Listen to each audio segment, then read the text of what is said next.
Buscadores de tesoros. Las ciudades perdidas de los incas.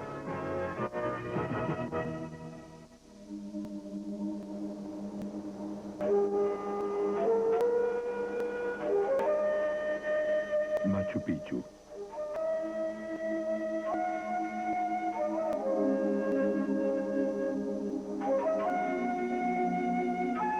Durante siglos esta espectacular ciudad de la Inca estuvo olvidada, oculta por los restos profundos y la envolvente niebla de la selva de la montaña.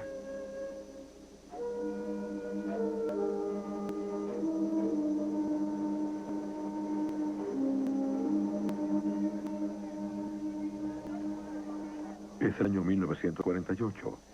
Machu Picchu es visitado por un senador estadounidense retirado, el hombre que en su juventud la reveló al mundo.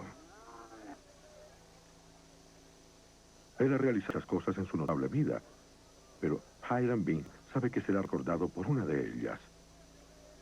Este asombroso descubrimiento arqueológico. Hiram Bingham es una especie de arqueólogo por accidente. Ha sido menospreciado por excavadores mejor entrenados, pero en realidad no le importa. Está habituado a enfrentar las críticas. En Washington fue electo como senador republicano durante los locos años 20. Su estilo extravagante estaba perfectamente a tono con el momento. Había salido incólume de un escándalo de soborno, un amorío con la esposa de un congresista, un divorcio y la acusación de que había desfalcado la fortuna de su primera esposa. En 1919 aterrizó en un Zeppelin enfrente del Capitolio como un ardid publicitario. Hiram adoraba hacer noticia. Era un personaje muy peculiar. Un hombre con una enorme energía y una tremenda ambición. Era capaz de ser prácticamente de todo y tenía una actitud que lo llevó a creer que podía lograr todo lo que se propusiera. Quizá la vida arriesgada de Hiram era la reacción perfecta a su educación.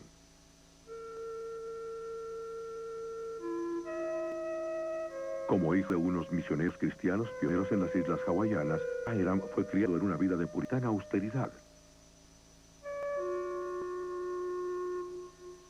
Durante su niñez, cualquier extravagancia, falta de disciplina e incluso bailar estaban estrictamente prohibidas. Obviamente Hiram deseaba mucho poder escapar. Inteligente e ingenioso, ahorró y estudió para ingresar en una escuela en el continente. En poco tiempo se dirigía a Yale. Hiram se negó de lleno a la vida universitaria de Yale. Habían terminado los días de puritanismo de su niñez en Hawái. De pronto, un nuevo mundo de tentaciones lo estaba llamando. La emoción intelectual, la aventura y las chicas. Querida mamá, ¿qué puedo hacer?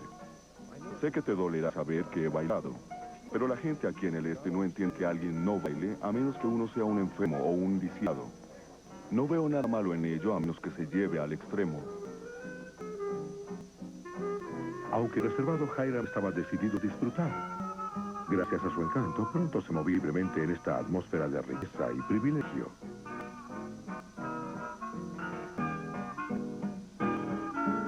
Al poco tiempo conoció a Alfreda Mitchell, heredera de la fortuna de los Tiffany.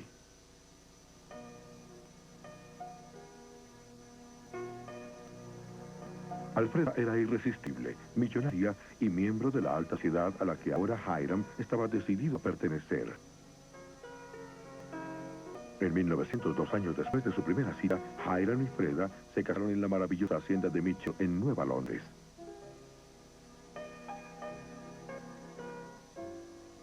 Hiram se dio a la riqueza como un pato al agua, pero había un pequeño problema. Obviamente existía una asimetría económica. La novia traía consigo una serie de expectativas acerca del estilo de vida que quería llevar, y su familia parecía muy activa para asegurarse de que se suplieran esas expectativas. Le gustaba el dinero y el prestigio, pero no había previsto las presiones de sus parientes políticos. Habituado a su independencia, Hiram pronto comenzó a sentirse como una ave atrapada en una jaula de oro. Tenía todas las posibilidades de ser profesor en Yale, pero al poco tiempo, la vida universitaria también comenzó a parecerle asfixiante. Al sentirse acorralado por la academia, los suegros y las presiones domésticas, Hiram pronto comenzó a buscar un escape.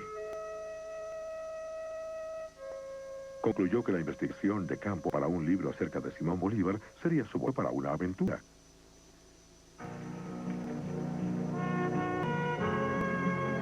En 1906 se despidió de Alfreda y se dirigió a Sudamérica. Cuando comienzo un viaje a regiones poco conocidas, siento sangre de los Bingham correr por mis venas, ya que mis ancestros durante 10 generaciones han hecho lo mismo.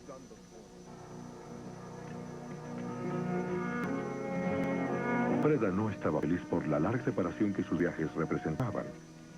Hiram le escribió para calmarla diciendo que él tampoco era feliz.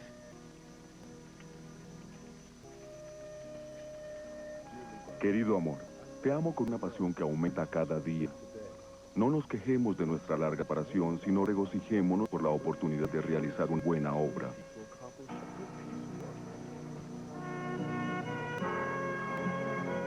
Pero a miles de kilómetros de distancia, Hiram estaba emocionado. Podría haber extrañado a Freda, pero al menos tenía una verdadera pasión, la aventura. A través de los viajes, comenzó a comprender que era la exploración y no la investigación bibliográfica lo que realmente lo motivaba. Bingham abandonó la investigación académica para escribir un libro sobre sus viajes.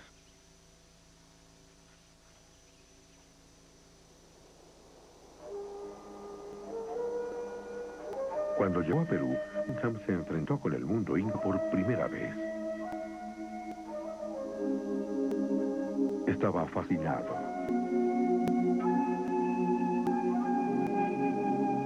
Aquí estaban los restos de una civilización tan vasta y sofisticada como el Egipto antiguo, de la cual se sabía muy poco.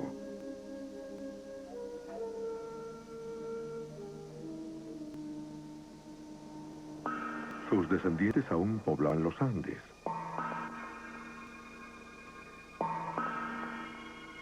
Los lugares antiguos que cubrían Perú le hablaron de un mundo magnífico, pero no tenía idea de cómo interpretar lo que le decían.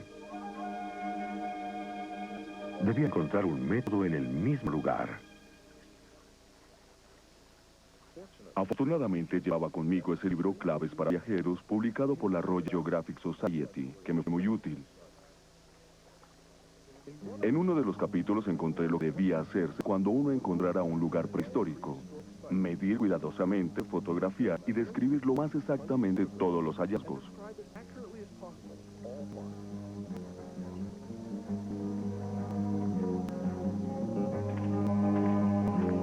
Pronto estaba examinando con vehemencia los vestigios incas en todo el Perú.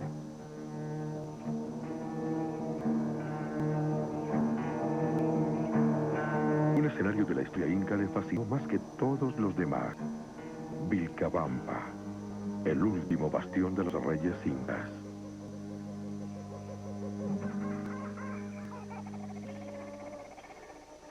Las crónicas del siglo XVI relataban cómo un pequeño grupo de nobles y sacerdotes incas habían escapado a la matanza de la conquista y huyeron hacia las impenetrables selvas altas al norte de Cusco, la capital inca. Y allí, en un lugar llamado Vilcabamba, constituyeron una corte inca en el exilio. Un palacio, un templo y un último refugio para su mundo. Habían llevado consigo sus sagradas reliquias de oro.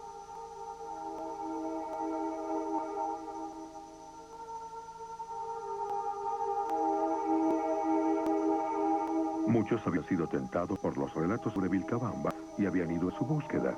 Ninguno había logrado encontrarla. Tal vez las reliquias y el oro aún estuvieran ahí, ocultos en la selva, esperando ser descubiertos. Hiram estaba hechizado. El sueño de un buscador de tesoros.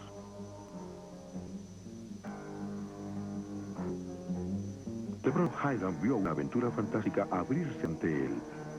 Descubriría Vilcabamba, la ciudad perdida de los incas, y desenterraría sus tesoros ocultos.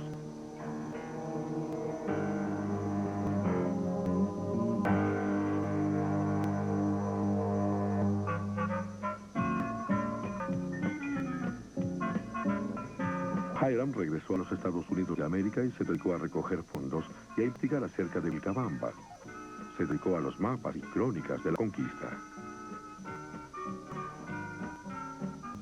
Con base en ellos, Hiram realizó cálculos meticulosos de la ubicación exacta de Vilcabamba.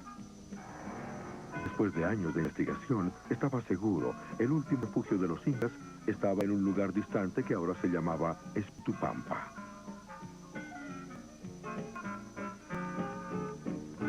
Ahora todo lo que necesitaba era recoger el dinero para la expedición. Era demasiado orgulloso para aceptar ser financiado por la familia de su esposa. Ofreció un discurso en el Club Yale en la ciudad de Nueva York. Dos personas se entusiasmaron. Cuando vieron las fotografías de sus viajes anteriores, se sintieron muy emocionados.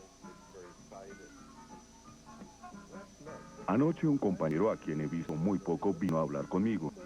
Cuando le hablé de mis planes y de mi necesidad de conseguir $1,800 para pagarle a un topógrafo, sonrió y me dijo, $1,800. Yo te lo daré. Podía haber gritado de la emoción.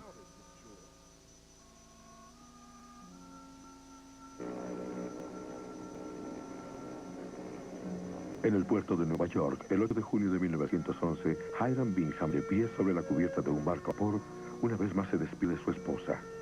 Esta vez es más difícil. Acaban de tener otro hijo, Hiram IV.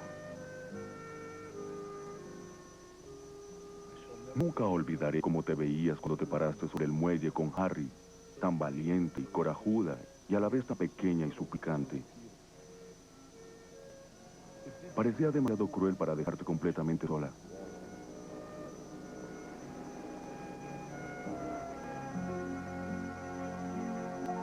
Pero pronto estaba de nuevo en Perú, haciendo lo que le gustaba. En julio de 1911, inicia un largo viaje hacia el norte de Cusco hasta Espíritu Pampa. De nuevo allí, Hiram estaba más que feliz.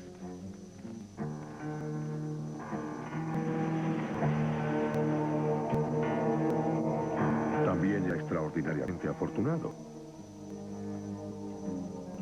Después de menos de 3 semanas de viajar cómodamente a través de una carretera recientemente construida, un granjero local le contó acerca de unas viejas terrazas de piedra en una montaña cercana. Hiram le preguntó cómo se llamaba el lugar. Escribió la respuesta en su libreta de apuntes: Machu Picchu. Decidió que al día siguiente le daría un rápido vistazo.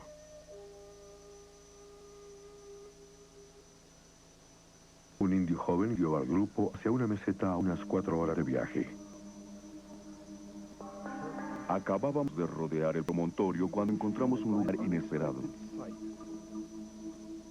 Un grupo grandioso de terrazas de piedra bellamente construidas, quizá un centenar de ellas.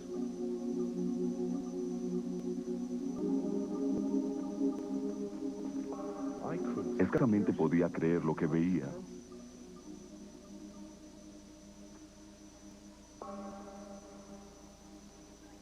¿Creería alguien lo que yo había encontrado?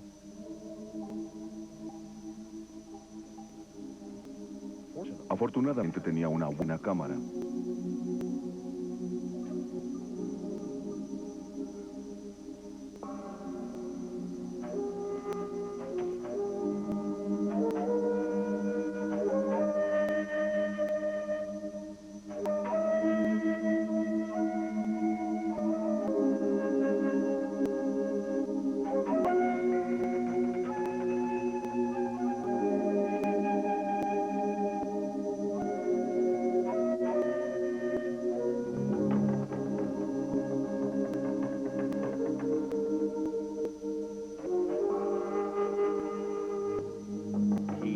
Sabía que había encontrado ruinas incas de belleza excepcional, pero debido a su falta de experiencia, no apreció su totalidad lo maravilloso de su descubrimiento. Era toda una ciudad que había permanecido intacta desde que los incas la abandonaron hacía casi 400 años. Sin comprender lo que había encontrado, Hiram dejó a 2 miembros de su equipo para que comenzaran a limpiar y a cartografiar el lugar, mientras él proseguía hacia su meta, Vilcabamba.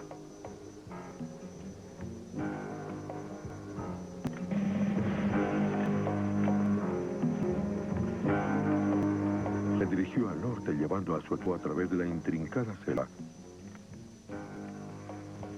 y de los peligrosos acantilados.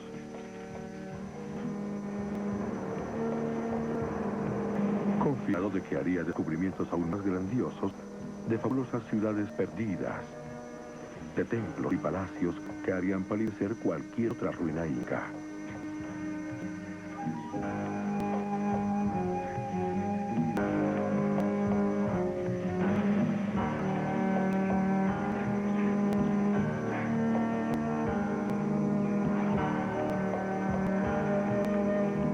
Finalmente, después de semanas de arduo viaje, se acercó al área en la cual debía estar Vilcabamba.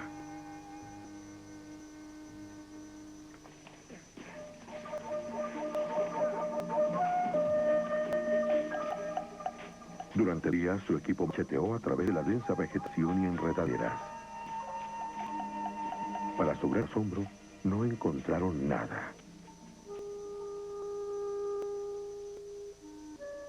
Espíritu Pampa era una elevada meseta de sierra, con unas pocas bases de piedra y mucha selva densa.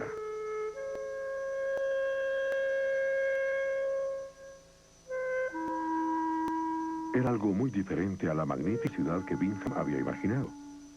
Estaba confundido y decepcionado. ¿Podía esto ser Vilcabamba? ¿O se habría equivocado en sus cálculos?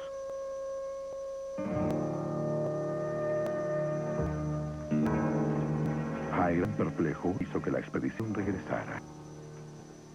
Los hombres estaban exhaustos y las provisiones se agotaban. A medida que el equipo regresaba penosamente a la civilización, la moral fue decayendo. A menudo me pregunto por qué razón había escogido una carrera que me obligaría a estar mucho tiempo lejos de mis seres queridos. El futuro no está claro para mí. Cuando Hiram se dirigía de regreso a los Estados Unidos de América, la tristeza y la incertidumbre pendían sobre todo su proyecto.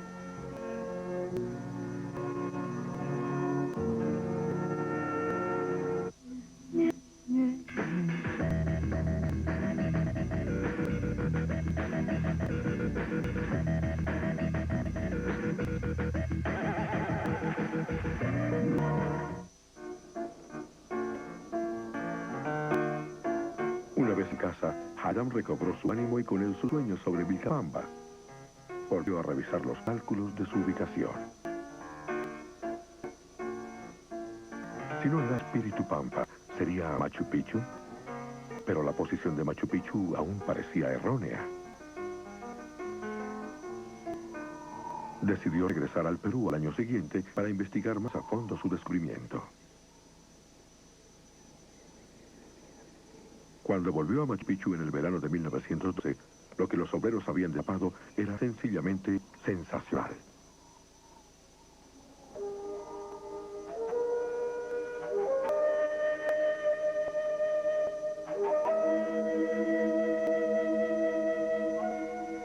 Evidentemente era una especie de ciudad. Su tamaño, su ubicación espectacular, sus terrazas magníficas, todo lo hizo estar seguro de que era de la realeza.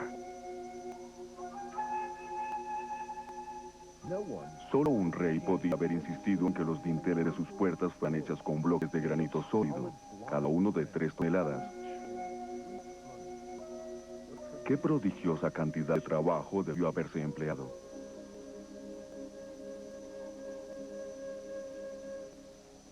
Embargado por la emoción, Hiram inmediatamente comenzó a especular que este debió ser el último refugio de los reyes incas. Aun si la ubicación estaba equivocada, todo lo demás era absolutamente correcto. Aquí, en este sorprendente escondite, los gobernantes incas seguramente habrían resguardado los remanentes de su mundo.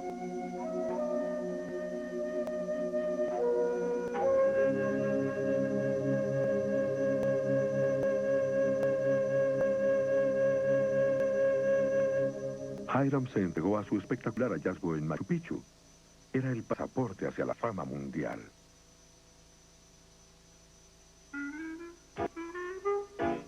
La National Geographic dedicó toda una edición a Bingham y a su trabajo en Perú.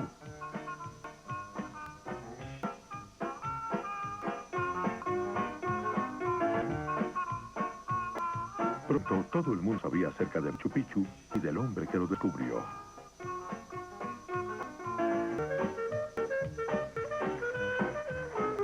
En una cena especial que ofreció National Geographic Society, él fue honrado junto con los mundialmente reconocidos descubridores de los polos norte y sur. Hiram por fin había alcanzado la fama que siempre quiso. Pero su carrera como excavador no duraría mucho tiempo.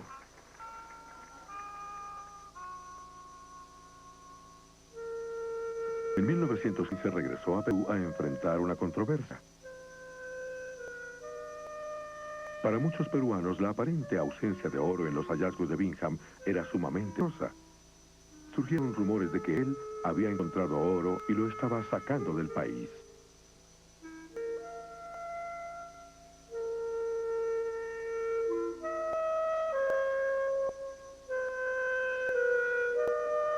Disgustado y temiendo ser arrestado, Hiram empacó y abandonó Perú.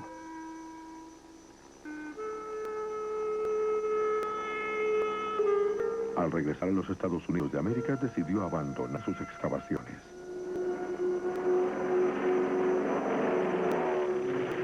La Primera Guerra Mundial estaba en pleno furor. Se enlistó como aviador.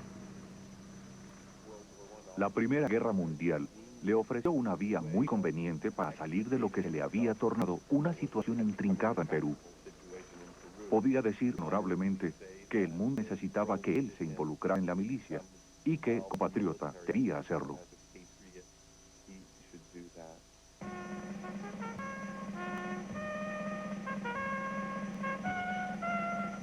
Después de cumplir su deber en Europa, Bingham tenía las cualidades perfectas para hacer una carrera política. Explorador famoso, graduado de Yale y ahora héroe de guerra. Con relativa facilidad fue elegido para el Senado de los Estados Unidos en 1924. Su brújula política se mantuvo firme durante los años 20, pero un escándalo de soborno y la Gran Depresión lo hicieron caer rápido. La marea política se tornó en contra de Hiram y su estilo bucanero. En 1932 perdió su escaño en el Senado. A poco tiempo también perdió a Alfreda, que se fue llevando consigo gran parte del dinero de la familia. Se casó nuevamente y ansioso de corregir los errores del pasado, volvió a cultivar la reputación que sabía tenía asegurada, la de descubridor de Machu Picchu. Hasta el día de su muerte, él creyó que Machu Picchu era Vilcabamba. Como se descubriría luego, en eso también estaba equivocado.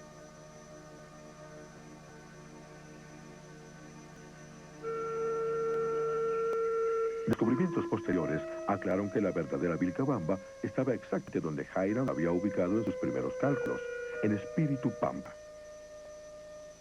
Debajo de la vegetación exuberante de la selva de Espíritu Pampa, los remanentes de Vilcabamba se encontraban a solo unos cientos de metros de donde Hiram los había buscado.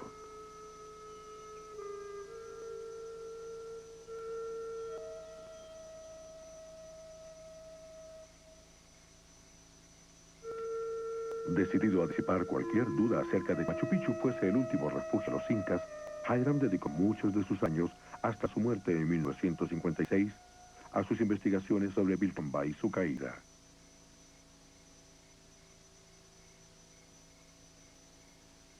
Sus estudios lo llevaron de regreso al siglo XVI, a la ensantada y tumultuosa época de conquista, y a un hombre brillante, frío, pero grandemente olvidado, que cambió el curso de la historia de Perú. Francisco de Toledo. Un genio administrador, creyente apasionado de las leyes, destructor de Vilcabamba, asesino del último rey inca.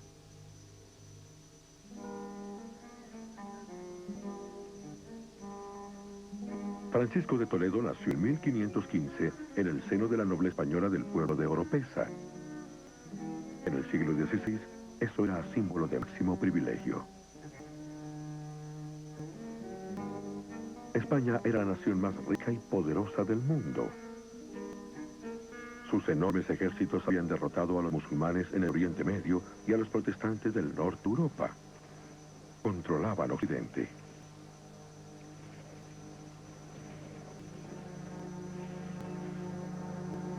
El reciente y asombroso descubrimiento de todo un continente nuevo prometía inagotables suministros de riquezas que pertenecían a España en su totalidad.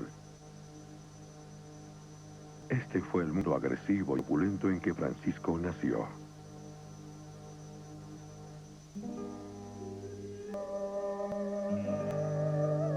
Pero a pesar de la oposición de su familia, los primeros de su vida no fueron fáciles. Su madre murió en el parto y él fue criado por monjas. Creció aislado en un mundo de catolicismo austero y fervorosa devoción.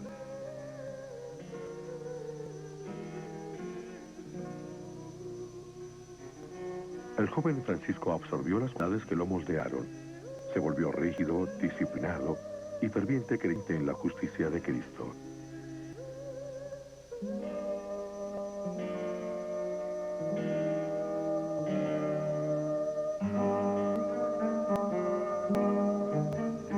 Su familia siempre había sido leal sirviente de la corona española, y a los 15 años, Francisco se convirtió en paje en el Palacio Real. En 1532, Francisco apenas tenía 2 años en la corte, cuando escuchó los asombrosos relatos de la conquista de Pizarro en el Perú y el maravilloso rescate en oro del rey Inca Atahualpa.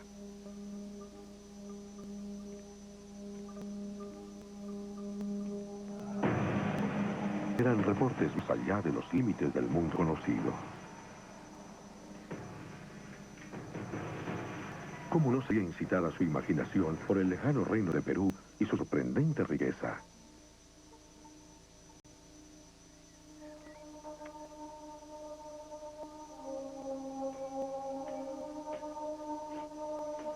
Francisco se unió a una orden militar y religiosa encargada de la expansión de España. Hizo los votos necesarios y dedicó su vida a Cristo, a España y a la ley.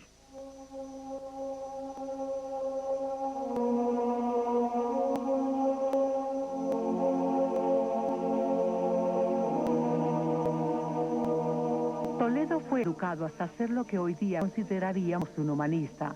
Estaba entrenado en leyes, sabía leer latín. Estaba educado para ser como lo que ahora llamamos un hombre de Harvard o de Yale, listo para gobernar. Francisco ascendió rápidamente rango. En 1558 se había convertido en un miembro permanente de la Casa Real.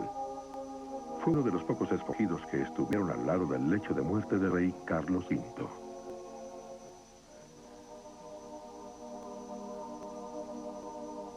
Francisco quedó al servicio del siguiente rey de España, Felipe II, quien al subir al trono se enfrentó a una devastadora e inesperada situación.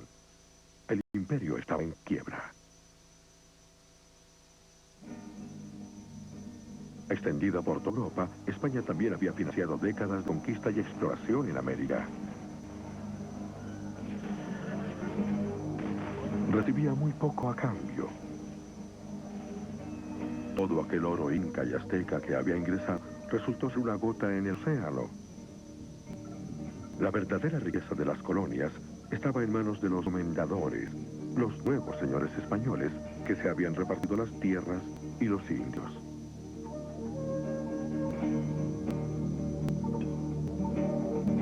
En un frenesí por la maravillosa riqueza de la tierra recién descubierta, los comendadores habían creado un lejano ere español donde reinaban la ilegitimidad y el desorden.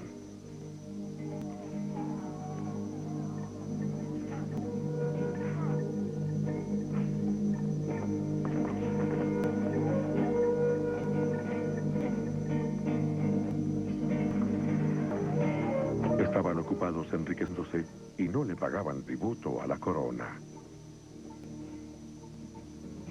Felipe aprendió que necesitaba desesperadamente de alguien que pudiera enderezar la colonia en Perú y hacer que el flujo de réditos llegara a España. decidió que ese hombre era Francisco de Toledo.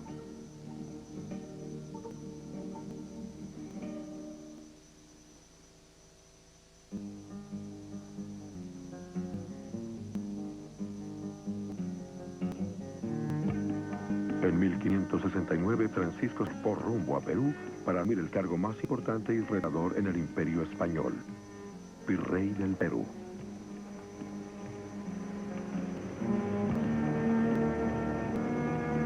El agotador viaje duró casi un año a través de las escasamente conocidas aguas del Atlántico. Y después a la costa pacífica de América del Sur, hacia Perú.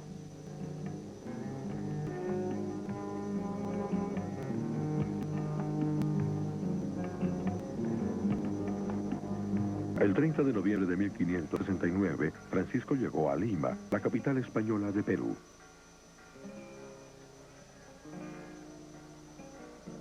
Deseó su favor, los comendadores locales le ofrecieron una entusiasta bienvenida.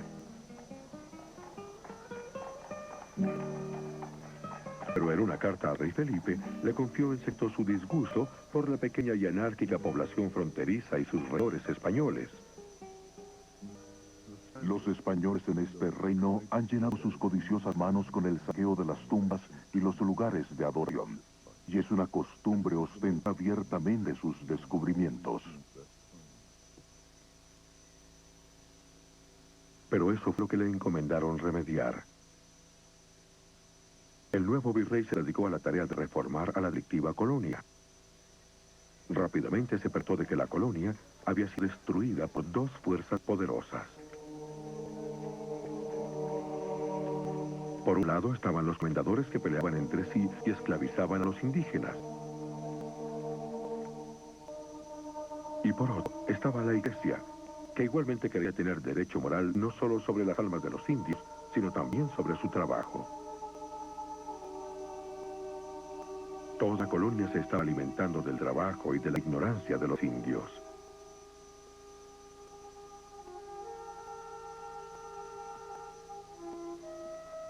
Obviamente la población nativa estaba a punto de estallar de resentimiento y descontento. Francisco pudo apreciar inmediatamente hacia dónde debía enfocar sus reformas. Estoy informado de que los indios no son libres por su debilidad y el gran temor que sienten hacia los españoles. Por tanto, es mi deber como su protector velar que no sean engañados en su trabajo. Francisco también supo que la corte inca en el exilio, ahora establecida en Vilcabamba, había estado generando la violenta rebelión que duró varios años.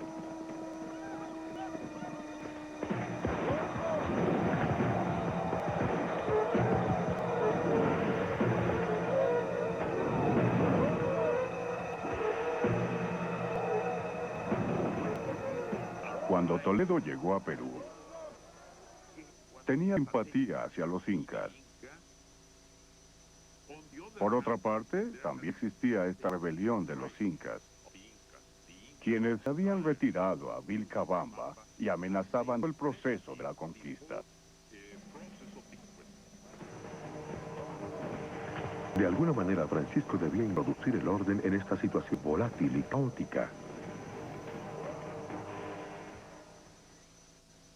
Comprendió que jamás lograría enderezar las cosas a menos que las comprendiera en profundidad. Así que se propuso algo que para la época era absolutamente notable. Un viaje para descubrir de primera mano qué estaba ocurriendo en la colonia.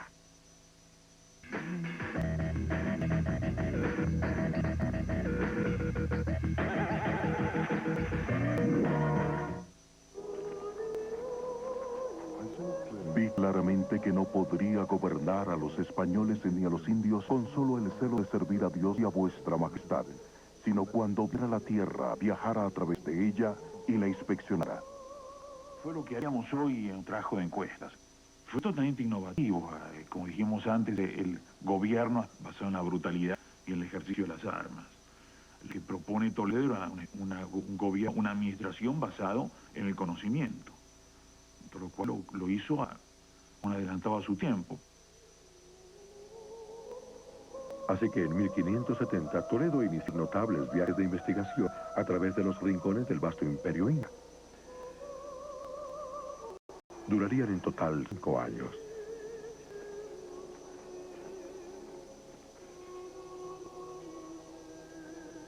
Viajó junto con escribas y traductores de un extremo al otro de la colonia, entrevistando a indios y españoles por igual, recolectando información sobre la población, la tenencia de la tierra y los recursos e historia local. Durante sus viajes, acumuló la asombrosa cantidad de 600.000 documentos. Cuando Francisco escuchó a los indios hablar, comprendió la magnitud de su catástrofe. No solo habían sido sometidos por los comendadores, sino que están muriendo por cientos de miles.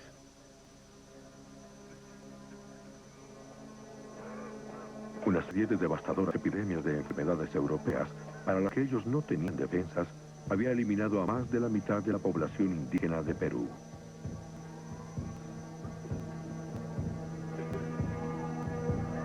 Solo 30 años después de la llegada de Pizarro, casi 1 millón de personas había muerto de gripe, sarampión y viruela.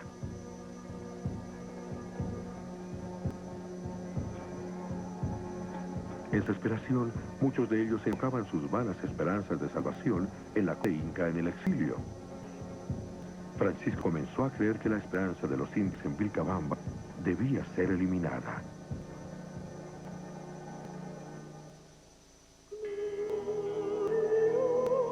Francisco continuó viajando.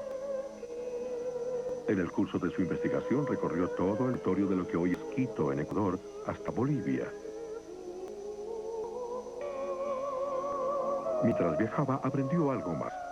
El imperio inca estaba constituido por varias tribus.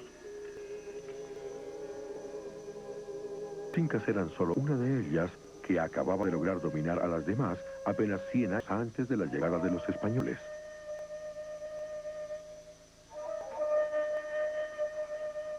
Al igual que españoles, ellos debieron luchar en batallas feroces para conquistar el país.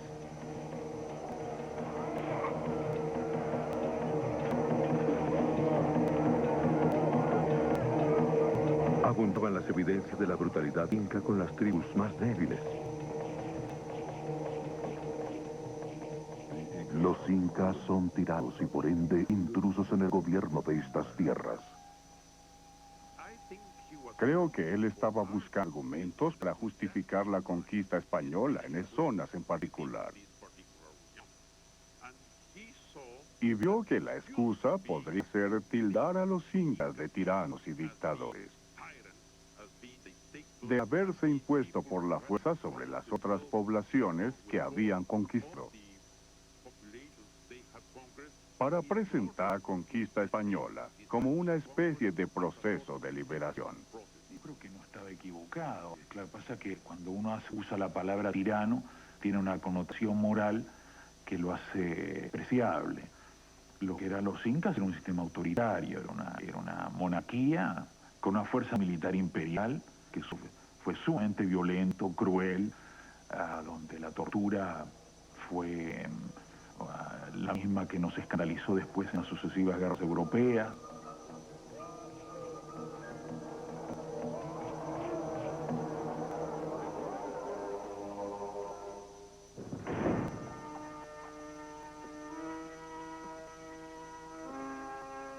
Mientras Francisco consideraba la realidad que había descubierto en sus viajes, cualquier duda que tuviese sobre la legitimidad de la conquista española se evaporó.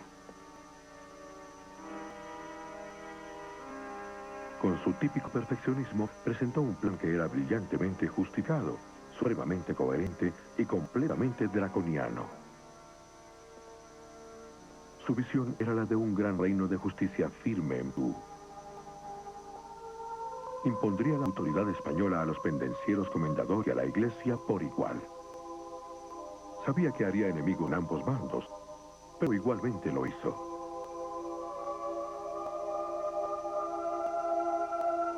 Reorganizaría completamente al mundo indio, así que él podía experimentar la justicia y la autoridad de la corona española. Los indios habrían de ser reubicados desde sus aldeas lejanas hacia lugares más accesibles, donde pagarían impuestos a España y serían tejidos por ella. E insistiría en que como súbditos de España tenían derechos.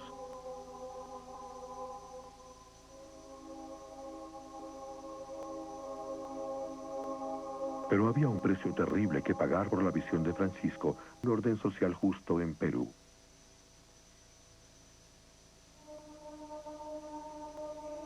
No había espacio para Vilcabamba. No podían existir dos reyes en Laconia.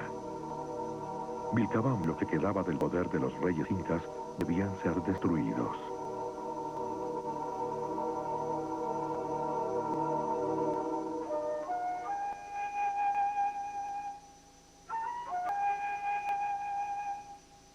El rey inca que Francisco no conocía y estaba decidiendo destruir era Tupac Amaru, quien apenas salía de su adolescencia. Criado por los sacerdotisas incas de Vilcabamba, era profundamente religioso y no sabía nada del mundo exterior. Era gentil, famosamente bello, encantador y parece no muy inteligente. Tupac Amaru fue codo inca siendo muy joven. A Tupac Amaru se le menciona como un Outi. Outi no quiere decir que es retardado mental, pero no es el más rápido ni el más brillante.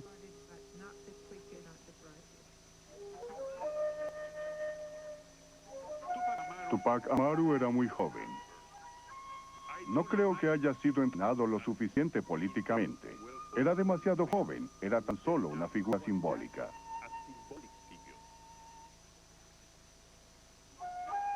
Tupac Amaru era un inocente, pero eso no lo iba a salvar.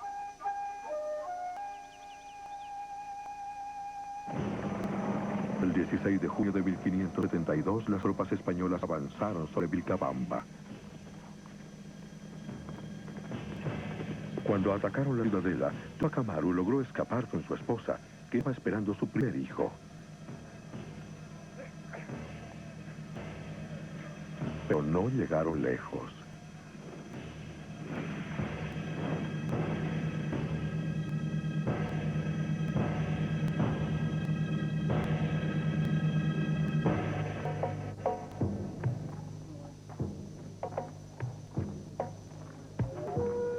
El perplejo joven Tupac es llevado de regreso a Cusco y el 21 de septiembre de 1572 es condenado a muerte.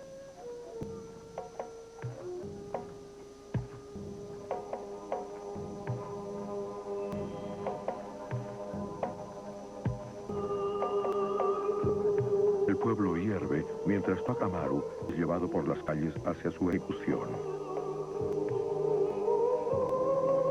Todo el mundo se ha enamorado del hermoso joven rey. No solo los indios, los españoles también.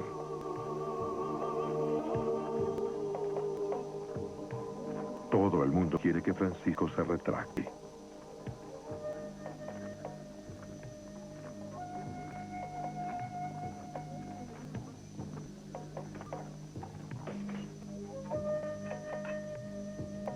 Francisco se encierra en su oficina y no admite ver a nadie.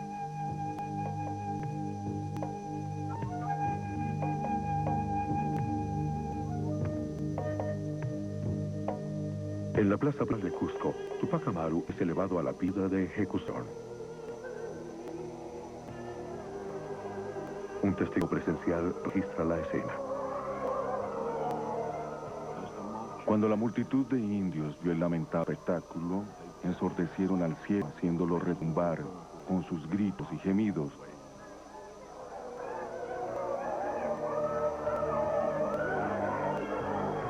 Hay dos versiones de lo que aconteció después. En una, Tupac acalla a la multitud y noblemente dice: Madre tierra, presenciad como mis enemigos riegan mi sangre.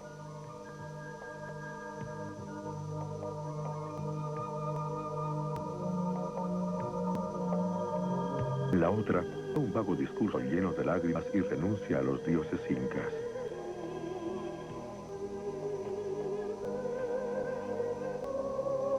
Todo el mundo ruega para que Toledo cambie de idea. Pero en la oficina cerrada de Toledo hay un silencio sepulcral.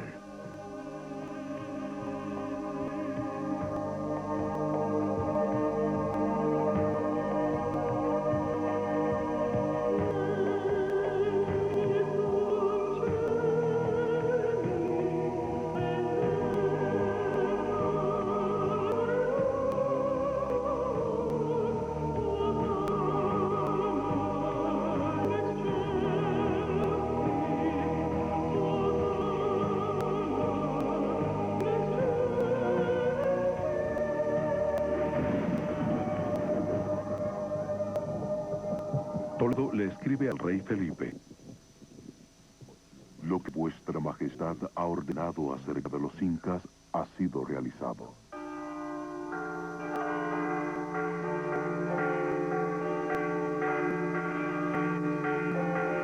Pero su majestad no había ordenado la muerte de Tupac Amaru. Solo había pedido que se solucionara el problema indio. A partir de este momento, la marea comienza a ponerse en contra de Francisco.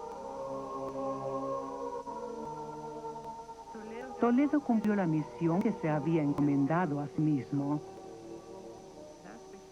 Por eso quería que fuera tan público y teatral para enviar un mensaje.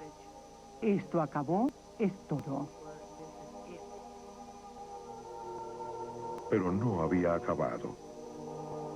Cuando la cabeza de Tupac fue montada en una lanza en la plaza central de Cusco, los fieles súbditos del rey Inca guardaron vigilia toda la noche. E inmediatamente circularon historias de que la cabeza de Tupac Amaru se volvía más hermosa a cada minuto.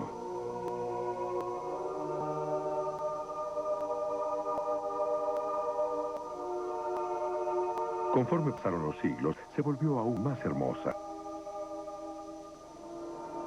Tupac Amaru se convirtió en una figura similar a Cristo, un inocente martirizado, el símbolo de resistencia nativa a la opresión.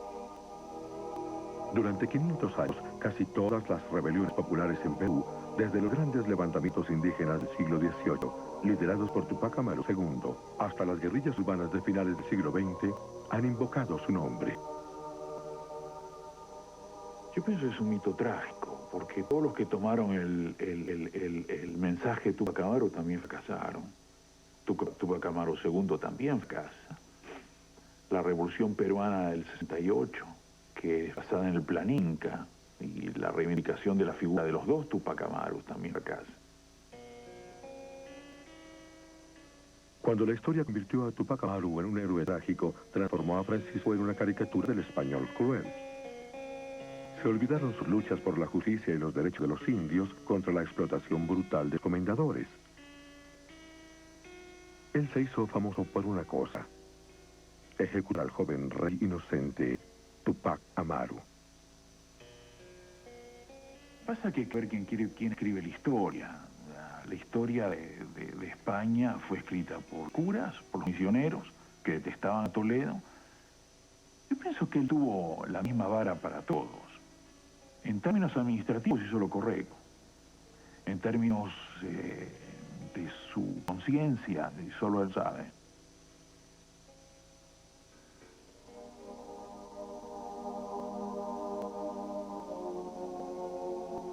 Después de reformar la colonia en Perú de una manera notablemente exitosa, Francisco regresó a España esperando recibir honores por sus años de servicio. En cambio, fue insultado y maldecido por lo que ha hecho. La iglesia había logrado influir en Felipe. El rey, a quien había servido con tanta brillantez y devoción, despachó a Francisco sin concederle audiencia.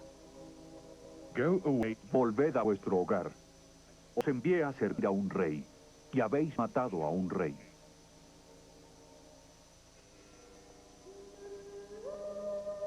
Fue algo devastador. Herido de muerte, regresó al hogar de su familia. 6 meses más tarde, Francisco de Toledo, el quinto virrey del Perú, murió arruinado.